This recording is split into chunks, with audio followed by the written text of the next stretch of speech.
कल कहाँ तू रतिया बिताय पिया, घर नहीं आय पिया ना।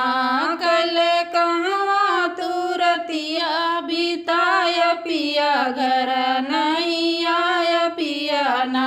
करके कॉलेज के बहाना हो गए घर से रवाना, करके कॉलेज बहाना हो गए घर से रवाना, हो गए घर से रवाना, हो गए घर से रवाना। मेरे मैके की अंगूठी कहाँ गिराया पिया, घर नहीं आया पिया ना।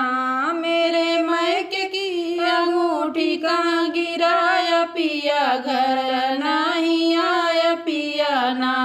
कल कहाँ तू रतिया बिताया पिया, घर नहीं आया पिया ना।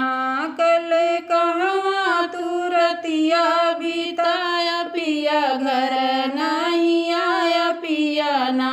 अपने भैया का बुलाइब सब बात हम बताइब, अपने भैया का बुलाइब सब बात हम बताइब। अंगूठी हम लेबै तुमसे डाढ़ पिया, घर नहीं आया पिया ना।